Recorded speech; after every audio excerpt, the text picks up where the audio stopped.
Now,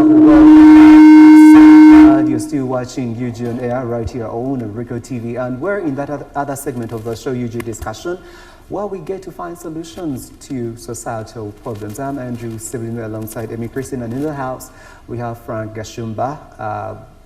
I think he's the executive director for Sisimka Uganda. It's an NGO that does a lot of work here and there, sensitization and mobilizing people to make sure that at the end of the day they do, rise up and do something towards the development of the country. And this morning we're taking a look at life after campus, and we're asking ourselves, what is life after campus? Yeah. What should you do after campus? Let's not all forget that Frank Gashumba is not only a kind of business person, he's also a parent. And he's in the system, he has been through it, he's still in it. So he's the right person actually to give us a view of a point where we are standing right now. As we try to discuss, how is the education system in Uganda preparing a child after school? That's the topic for today. So Frank, we stopped at exactly the point you were discussing. Actually, the education system we are following in Uganda expired 50 years ago. 50 years ago. The British that introduced that system in Uganda no longer use it. Let me give you a simple example. Look at a young boy or a young girl. She wants to be a lawyer. She wants to be a lawyer.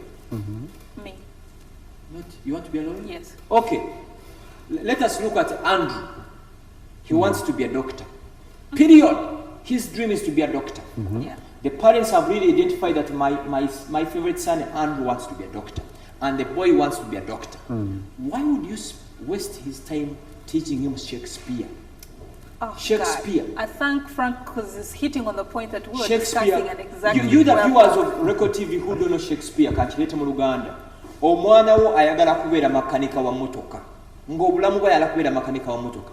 Lwaki omwonoonera obudde ng'omulaga ente? Ente ekwatagana etya neki n'okubeera makanika. Again, look at Andrew. He wants to be a doctor. He wants to be a doctor. And when you look at him, he has the zeal, he has the energy. Why would you waste his time teaching him Amazon forest, prairies, river Zambezi, Vasco da Gama? Useless subjects.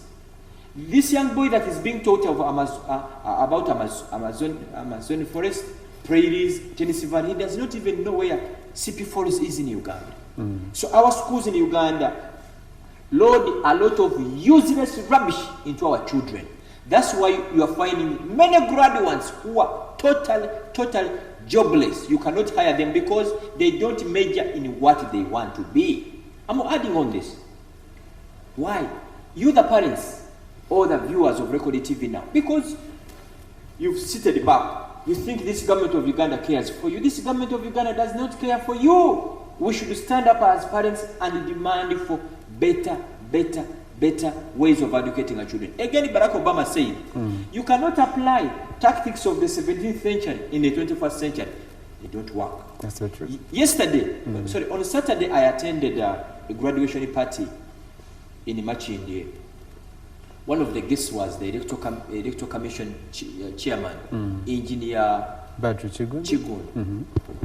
He shocked us. He told us that a study was done in the US.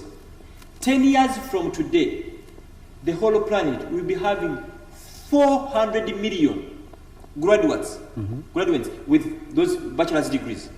400 abantu million bina abaina degree ezo nga abana b'emakeze bafunye. But 10 years from today, out of the 400 million abaina degrees, you hear me? The world will be employing only 13%. Now, where is this 87 going to be? You, the parents. So how are we preparing our children to be able to compete in 10 years from today? And we're still teaching them botany. It's in Uganda where you're going to find a graduate from a Assumed degree, community psychology. Unless you're going to work in the prisons to see to conflict resolution. In Africa, it's only Somalia, Congo, and Mali now. Where will this conflict resolution degree take you? And don't blame the parent. Don't blame this young boy or young girl. Blame with the parents and the government of Uganda. The truth of the matter is, the education system in Uganda expired 50 years ago. That's why parents who have some little money and who really love their children have changed. Let me give you this. An ordinary UNEB school, how many subjects do the students do? At primary, there are four subjects. O level, they're about 8 or 9? No, they are beyond that. About 15, 10. 14. Yes. A classic one. Well, maybe from S1 up to senior 3, but one thing I know is that at senior 4 you choose. Now, but still you're left with no choice. International schools, unfortunately, they are so costly in Uganda. You have to pay a lot of money. They will look at Emmy. Emmy, what do you want to be? I want to be a lawyer. Yeah. If you're not a lawyer, what do you want to be? I want to do politics. Oh. I'm giving an example. If you cannot excel in politics, what do you want to be? I want to be an IT specialist. Fine. They are going to choose 8 subjects that will make you be what you want to be. You're getting In those 3 fields. Yes. But they can't make you study animal husbandry. It does not relate to what you are going to be. Yeah. Now, Frank, the reason that's why I'm going to support our education system. Let me cut you short before you even ask your question. Frank, we were discussing this about last week, and I was exactly on the point you are, explaining to Andrew how education system right now is so in the 19th century, and this is the 21st century. I kept on telling me everything they teach in school is important. No, and I actually let me help you. My friends who happen to be primary teachers, they told me, Frank, the mathematics we teach our children in primary, it's enough. Unless you are going to be a scientist, a rocket specialist, you need that conk mathematics. And but if you want to be a lawyer, the mathematics that we are taught in primary and from senior 1 to 2, it's enough. Ask me why. If I want to be a lawyer, I've represented Record TV in court, and my costs were 6%. Pick a calculator. What's the 6% of 6 billion? The answer is there. Andrew, You're getting me? welcome to the Now, show. look at a young boy who wants to be a lawyer, and you're wasting his time. Studying physics and chemistry. Physics and chemistry with the conco mathematics. It does not relate. If he wants to be a scientist, yes. Actually, in the international schools, there's what they call sub-math. Sub-math, this is the ordinary mathematics that you need. Let me give you another example. Pure math. Pure math is for those who want to be IT specialists, blah, blah, blah, engineer, blah, blah. There you need that pure math. But for the ordinary people who want to be politicians, who want to be lawyers, they need sub-mathematics. You the viewers of Record TV, let me give you this example. Mumanyi emundu. Singa njala okumanya military skills, ekyankwanzi training ejja kummalira 1 month, because what I need is to know how to handle a gun. Dismantle it, gizeeko, gihandolinga enjooza ntya emundu. Otegera. Kati nze Gashumba kyemba njagala sigenda kubeera musirikale agende Congo okulwana. Naye singa Gashumba ayagala kubeera mu magye kulwana, military training ya myezi 9 kubanga ngenda kukola ki? Kulwana. So kyengezaako mbalaga nti omwana we aba ayagala kubeera atagenda kubeera scientist, kubala ono ow'omutawaana ennyo tamukola ki? Tamwetaaga. This is something we are lacking in Uganda. Unfortunately, the academicians, there are very few has come out to speak about it. Gashumba, by the time tunawulikira show, wesagenda kulisaganya naawe. Andrew asembedde bulungi ku topic yolero. Ko totera tugamba. Sinasabira ku topic yolero. Emmy, Frank Gashumba atugambye nti Andrew njagala kuba musawo, which is good, tulina dreams and aspirations in life. Naye tusaanye kwerabira nti si buli dream yaffe nti ejja kutuukira, era bagamba aim at the moon so that will mirror you fall back on the stars. Kankubuzeeyo question. Kati fear, no, fear. Muzadde wange ayinza obutasobola kumperera kufuna Omanyi lwaki in every sector here in Uganda they keep on complaining. You go to Mulago, they'll complain we don't have enough doctors. You go to judicially, they complain we don't have enough judges. Reason being, nti nange yandibadde ayagala okubeera judge. The fact that ngenda nensoma biology, nensoma biki, ngenda okutuuka okumalako senior 4. Nga tewaliwo choice empeereddwa abula I have to continue to form 6. Ngana tuuka ku form 6 nga nekyenjagala okubeera subjects teziriyo. Can I kino. I hear they have introduced now mathematics A-level and the computer here. Now look at a young boy from nursery. He has never had an opportunity to touch a keyboard. Kati A-level yalo musomesa computer. You've not sat with this person to to identify his talent where he belongs. She said to the parents, how many times do you sit with your children to know them deep that, Daddy, for me, I want to be an engineer? How many? The moment you know that my son wants to be an engineer, find out obwongo bwe busobola mufuula engineer. But we spend most of our time in bars. Nate n'ekintu ekyo tukitutte waggulu nnyo. Okay, njagala kuba engineer.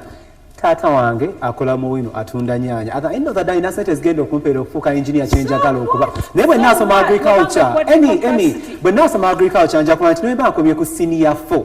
Knowledge agriculture egenda kunnyamba nnunda ntya enkoko, njawula ntya broiler ne layer, nfuna ntya emmere eriisa enkoko ezo ne zikola. Maama wange tasomanga ku agriculture.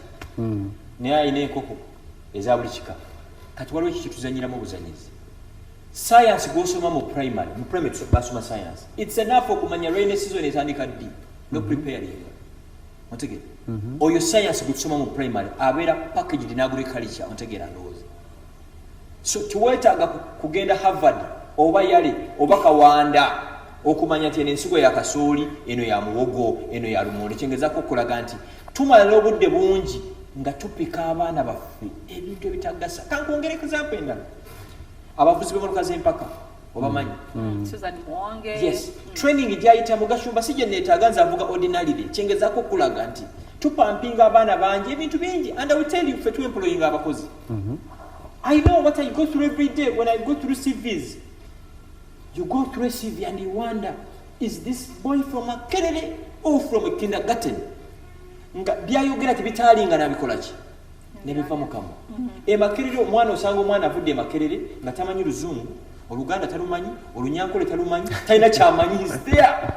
And I meet them every day. So the point is, let's redesign our education system. Ekirala, ebintu nga sports, music, dance and drama. Waliwo omwana yafunye obunana n'obutaano. Waliwo omwana yafunye 17 naye give him a microphone oba muwe ngoma ezo, he will be the best. Yomoke talingidde otya. Mu Uganda mulufinamu ba Dragoba mwebali. Naye unfortunately system ya Uganda eteeka mwana kuyita P7, senior 4, senior 6 ne Makerere. Dragoba nze simanyi nnyo sente ze basasula, naye mpulira basasula sente nnyingi. Here bw'omusambye mu w'ebulaayo ayinza okufuna miliyoni nga 8 a week. Onfunye ndowooza. Tuyambye tutya omwana ayagala okusamba omupiira? How do we help this young boy who is interested in games? How do we create the Beyoncés, the Rihannas of Uganda? They are there. Unfortunately, kizeyo kujja kugambye nti omwana bw'atasoma nnyo tayita bigezo. Kankwongeremu nakano. Abantu abasinga obugagga ku nsi kuno, they are not academicians. They are sportsmen n'abayimbi. Ate nkwongeremu na kindi kya. Nze abaana be nasoma nabo bonna abafuna obutaano abamu nze mbakozesa. Okitegedde? Kubanga ffe baatukuza awaka nga tuli all around. Planning ahead. All around. Ekyo nga sinakwerabira. Amasomero gaffe. Omwana amala emyezi 3 ku ssomero. Bw'aba awummula ne mumuwa holiday work. Honestly, omwana alimanya ddi nti balunda enkoko, balunda embizzi, balunda ente. Omwana omuwala nti alina okuyiga okwoza engoye, alina okufumbira maama w'emmere. Mutegeera ndowooza. So amaze emyezi 3 ku ssomero asoma. Omwongedde ne holiday work. Mwezi mulamba. Naye Franka byo mu Kampala birirudda wanze. Siraba mu Kampala bantu balunda, siraba mu bantu bakola bino. Tubeera mu buzigo bwaffe bwe buti katonotono ne mukabeeramu awo. Tugende mpola. Bw'oyinza okuba tubalaba balunda ffe nga tubakola ki? Tubalaba. Ate okulunda tuweetaaga kuba nti osula ku mwezi. Okukola kyenkugambye katwashume ng'oli mu kazigo komwosula. Omwana bw'awummula mbanjagala nnyo omwana w'amanye nti bwe bukya ku makya booza enkopo. Kati I will give you an example yesterday. Natulidde muwala wange nga uniform ene ya white egubye ne mubuza lwaki egubye nti washing machine, ne mugamba no, bw'obanga ogenda okunyika olugoye oluteeka mu washing machine sooka olunyike mu jik ne omo lumalemu olunaku lulamba olutuuke mu washing machine mu kyuma ekyoza engoye. Kyenkulaga nti osobola okuba nga oli mu kazigo n'oyiga omwana wo nti mwana wange bw'omalanga okunaaba mu kinaabiro ekinaabiro kikuuta n'ebbaafu eno nayo gikola ki? Kyenkulaga nti amasomero gapika nnyo abaana ebitakola ki, ebitatuyamba. Ate mu abazadde abasinga temunabakiraba. Ekirala emizannyo egyo gye nkugambye, omwana buli bwe bazannya mu kisaawe omutwe guta. Nze waliwo nali ngenda okufa ne batuka n'okutwala Nairobi nga ndi mulwadde. Dokita ne bagamba nti wali kikuluma fatigue, omutwe gwe gulimu ebintu bingi, go and work out. so kyenkulaga tukuliyetinga culture ey'abaana okuzanya n'ekirala abaana bamwe bafunye obunamba laba New Vision Monitor Bukedde Record TV kuba abo abaana abo abafunye obuna bameka bogamba nti waliwo competition ziri Malaysia abasobola okompitinga n'abaana bala globally bakoma mu Kampala mutegera ndowooza twagala tukuze omwana nga she can compete globally no matter where you take him or her. That's the way supposed to be. Nowadays, kakwogere kino ffe twasomanga Masaka nga mukompitinga n'ab'e Kampala kati kyaggwawo kati ow'e Kampala na kompitinga n'ali e Germany n'ali e China n'ali US. Ekibuuzo kiri nti mu abazadde abala Record TV naawe abaana bano bemuhypinga ku mawulire singa mubatadde mu nnyonyi tuba tudde Singapore bakompitinga n'abaana abala mu buli kintu oyinza okukaaba. Kati Frank waliwo obuzibu manene galabanyanyira mwembi wano mu Uganda omwana okuyimirira omuzadde ayimirire mu bantu abeere very proud omwana n'okuba nga yayita PLE naita O level that is USC that is UCE then naita USCE that is senior 6 nagende Makerere kati wotunulira n'omwana eyakomanga mu senior 4 nasaba agende maybe MOOCs oba vocational training center na qualifying in something else oyo aba teyasoma according to bazadde abalero. So Frank, mindset. Frank, kinyagalo kubuza. Mindset. What nature can you give in a parent right now? Asobola kunurturing omwana. Asobola okutunulira vocational training institutes nga a valuable place. Kwanga zisinga bagamba atagenze Makerere agende wa vocational bakitunulira nga ekifo ky'aba failures. National Action for Awakening Uganda oba simuka Uganda ekibiina mwe tuli kitugezaako okulaba kwe kukyusa mindset. Bakugambanga okuzimba wakazawuso sogizimba n'okukyusa obwongo bw'omuntu yaga nti bwe kiriba emirembe n'emirembe amiina si kyangu. Mindset wano tukula tumayimba omwana bw'asoma emirimu gy'emikono musiru which is wrong. Nina mikwano gyange abalina amagalagi yes balina amagalagi bazimbye amaka gasinga obulungi. Nina mikwano gyange abalina amabajjiro abazimbye amaka amalungi ate mina mikwano gyange abalina masters abalinya taxi n'otula n'abantu 14 nga tumanyi gye baavudde naye nga alina masters alina PhD nga n'akayumba kasulamu bakasamba kagwa.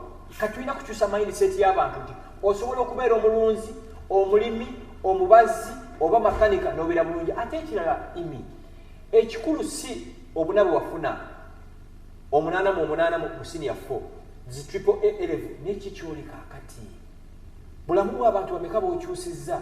Nze nsiima omukazi ali ekireka akuba amayinja ge tuzimbisa ne sisiima muntu alina PhD nga takyusizza bulamu bw'abantu. Olabye omwana abadde ku TV awo ng'atugamba nti agenda kukola masters kikyo masteringa.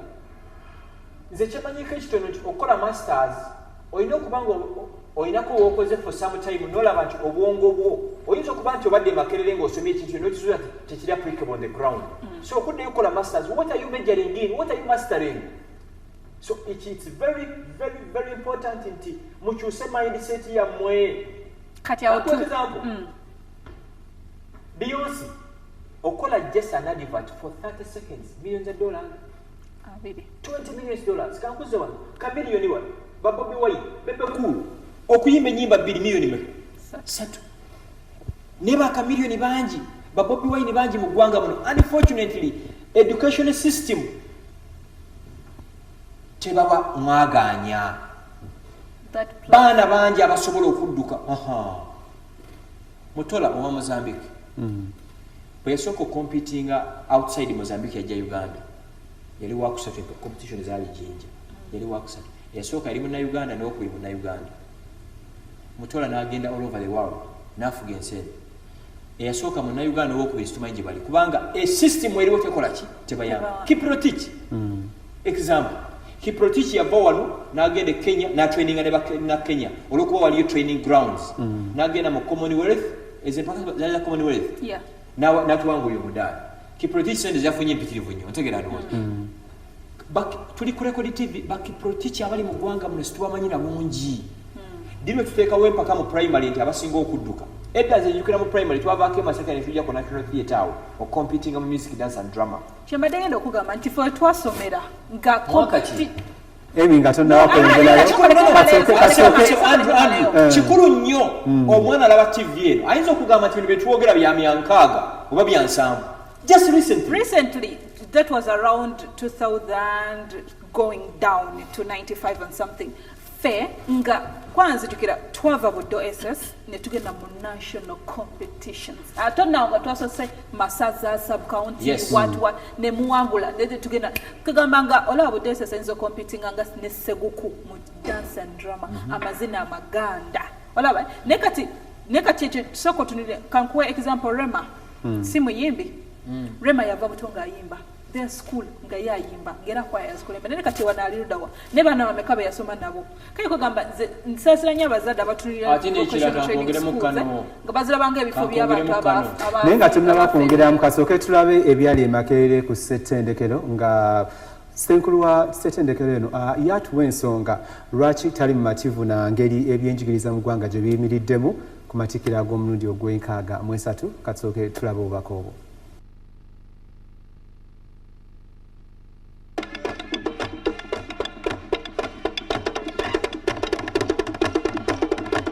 Gavumenti esabiddwa okwataganira awamu ne bannekolera jange wamu n'amatendekero aga waggulu okulaba nga batondawo enkola abayizi baba bamaze emisomo gyabwe mwe basobola okuyita okulaba nga babangulwa wamu n'okufuna obumanyirivu mu bintu eby'enjawulo bye baba basomye. Obubaka buno buweereddwa Ssenkulu w'ettendekero ly'e Makerere omukenkufu Mondo Kagonyera ku matikkira ga ssettendekero ono ag'omulundi ogw'enkaaga mu esatu. Omukenkufu Kagonyera agambye nti enkola eriwo kati tebangula bulungi bayizi lwa nsonga nti omulimu gw'amatendekero aga waggulu si gwa kutendeka wamu n'okuwa obukugu abayizi wabula kubasomesa kyagamba nti kyekiviiriddeko okufulumya abayizi abatasobola kuvuganya bulungi katale k'emirimu mu nsi yonna. Economics nga philosophy nga psychology courses ezo tuziyita academic courses za abantu kufuna magezi kyo n'okola bw'oba omaze kusoma gw'osalamu so ezo courses si professions kyetugenderera okole tumala gakuwa amagezi ebyokukozesa tools golina kusalamu kyo n'okola bw'omaze. Embuutu amazina wamu n'obululu bye bikulembeddemu amatikkira ga leero era ng'abayizi abawerera ddala 3,487 be batikkiddwa digiri wamu ne diploma mu misomo egy'enjawulo omuli okukozesa ebyuma bikalimagezi wamu ne bizinensi.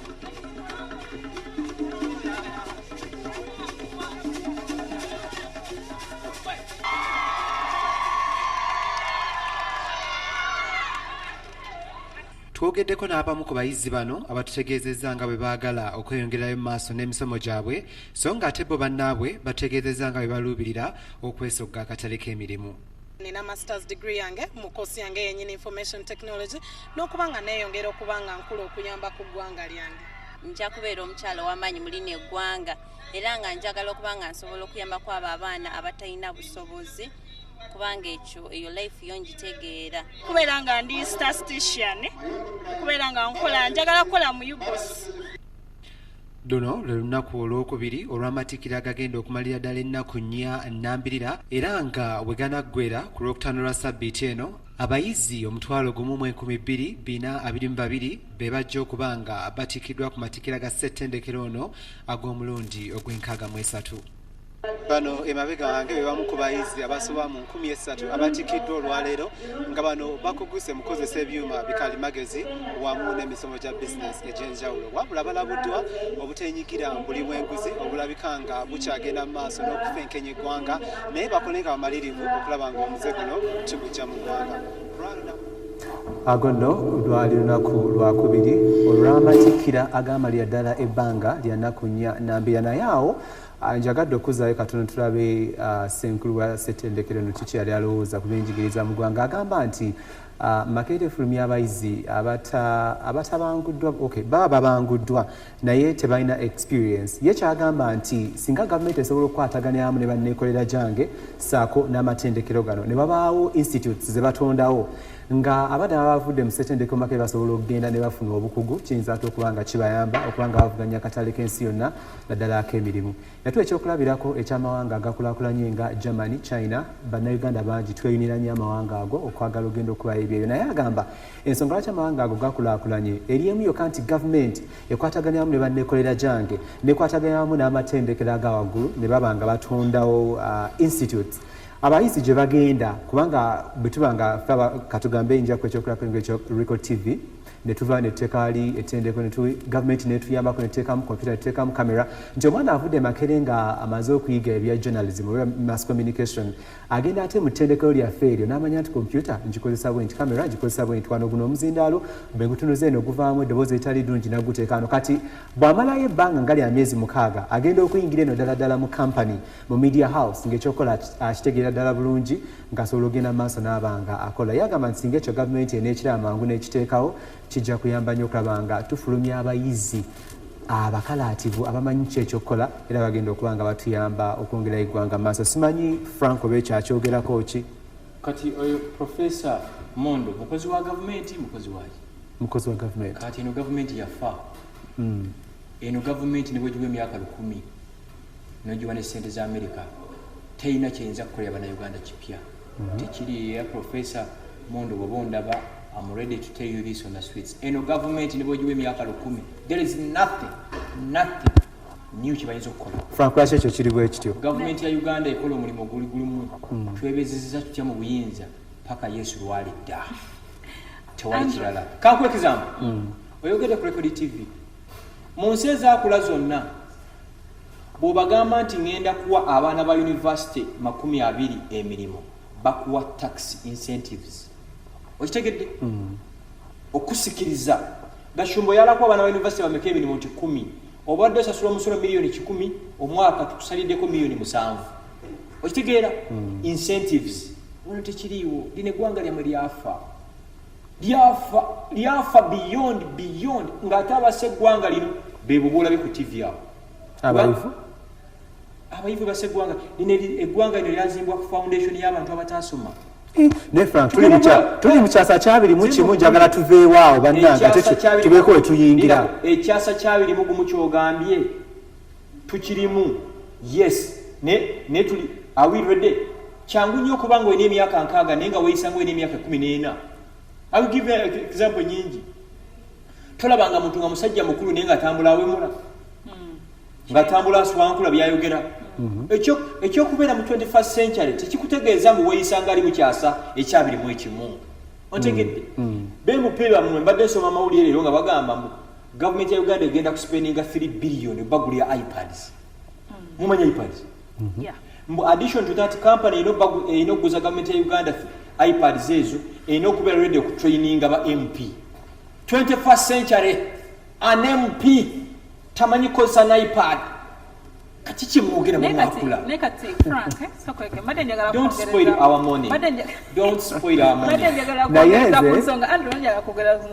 Andrew wayogeddeko ku nsonga ya abaana mbuno bagenda okuva Makerere kategeza Record TV etaddewo training institute naye nga gavumenti egikwasizzaako n'ettendeko gavumenti eriwa nga tyonna kukyongerako imi bibadde mawulire every day Makerere max zitundwa butundwa oyagala max ennungi ng'osasula twazigulwa nga agulwa emyera muki mukatale what do you expect from them omwana yakopa P7 senior 4 senior 6 n'agula ebigeze Makerere kiki we expecting this country is dead it's dead ensonga yange badde weti sometimes ogenda n'otunuulira nti kati Andrew yogedde ku by'abaana okumaliriza naye kansooke nkujjukize nti ebbanga omwana lyamala ng'asoma okuva senior 1 paka ku senior 6 ogatteko emyaka gy'amala ku university eryo ebbanga limumala going into a vocational institute n'atunulira what he wants to be n'abanga bw'ogenda mala from senior university ogenda ogimala nti no specialize in this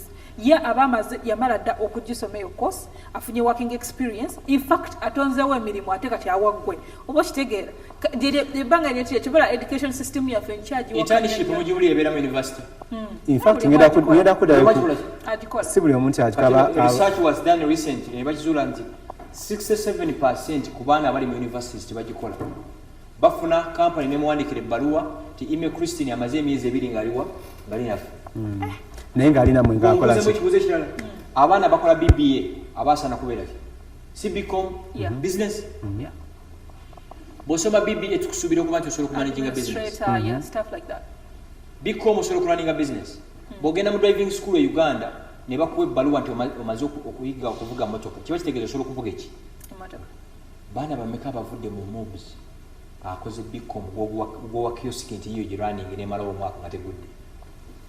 What are you talking about? Nze bana abana ffe twemploying abaana nkaaga mu omu kyenjogerako nkimanyi. Nze I meet students every day from different universities. I know what I'm talking about. This country is dead, and you don't blame students. You should blame with the parents and the government of Uganda. We don't prepare our children to be the best. We prepare them to pass exams, and when they pass exams, they have a permanent job seekers. On that particular statement, Rachi Sikis Ganya now blaming Abazade, and so on. Abazade Bakula mentality. Tiomana I know so much. Primary, secondary, HSC, university, Ajimala, Adiokaye, Engre, Nobulamu. So, your mentality, Andrew, Sichigani, Imichogamba. Mulimu abazadde abalungi gye bali ne percentage erichi ntono. Kati for example, abaliko TV, MUBS, oba Makerere University Business School, ebeera wano Nakawa. Ekyalo ekiranye Nakawa bakitambuya. Si bwe kiri? Wano waffe Uganda osanga omwana omuwala nga taata wa maka galimbuya nga MUBS ne bwawandula amalusu gatuuka ku MUBS naye ng'omwana asula mu hostel. Otegere omwana n'asula mu hostel nga amaka ga taata we otambula dakiika 2 nga watuuse dda ku ssomero. Omwana n'abeera mu hostel n'amalayo emyaka 3 nga nekyasomye tokimanyi, olutuuka ku graduation nga ne graduation list takola ki teriiko. Obuleminga ani? Oba obuleminga muki?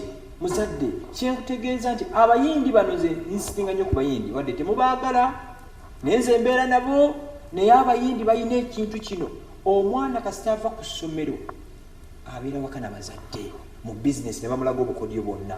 Omwana wo ayagala okusoma ebyobusuubuzi diri obeera naye mu kakiosikiko. Ntino ebiseera ebisinga abazadde asinga bali employed. Tugenda abaana ku mirimu. Nindako goyina baganda oba mikwano gy'abalina mu business si bwe kiri.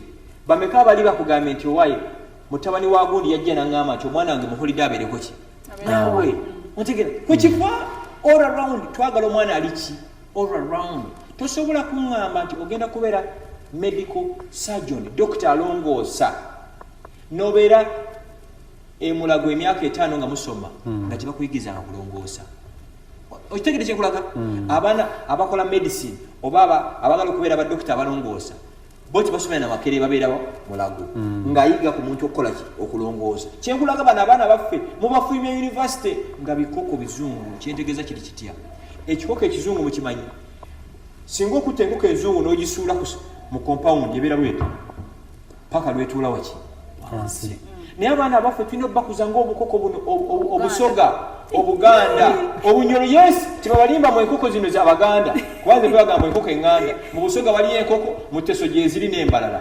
Akali akakoko ne bw'okasuulawo kasobola okukola ki? Akakoko akaganda kamalako buli wamu. Abaana abaffe tubakuzizza nga bino ebikoko bibureira. You have to feed them. The moment you can't feed them, bagenda kukola ki? Omutanda guva. Nze abaana mbeera nabo buli lunaku. Should we put the problem on boarding section schools? Not even on boarding section schools. Should we put the problem to what? Ani atwalayo abaana? We. Nze nzikiziganya n'abazadde bangi. Abasinga bagamba omwana akulidde mu kisulo aba akola nnyo emirimu aba alina motive y'okubeera independent and stuff like that. Sijja kulima nzikiziga. Waliwo abazadde bami ng'embeera gy'ali mutasobola kubeera na mwana waki abadde. Ekyo nzikiziganya bangi. Naye gezesa nnyo amagezi ogendenga nnyo ku ssomero olaba omwana ono. Surprise visits. Ekirabwa awummula. Gezaako nnyo nti obeera naki n'omwana. Gy'okoma okubeera n'abaana obamanya nnyo. Nze kina kibagamba nti manyi nze mbeera n'abaana teri mudoza muntu abeera n'abaana nga nze. Gy'okoma okubeera nabo bakubuulira ebintu biki. Ate abasomesa bakugamba the moment we identify that this parent afa nnyo ku mwana we nabo bajja kufaayo nnyo okukola ki ku mwana na excellent. Nze ngenda kuddayo ku kya Mkenkufumondo Kagonyera kye yali ayogerako. In fact ayogedde nga Frank Wagamba n'agamba nti education system obuzibu bweyina nti efulumya lwa academicians non-professionals.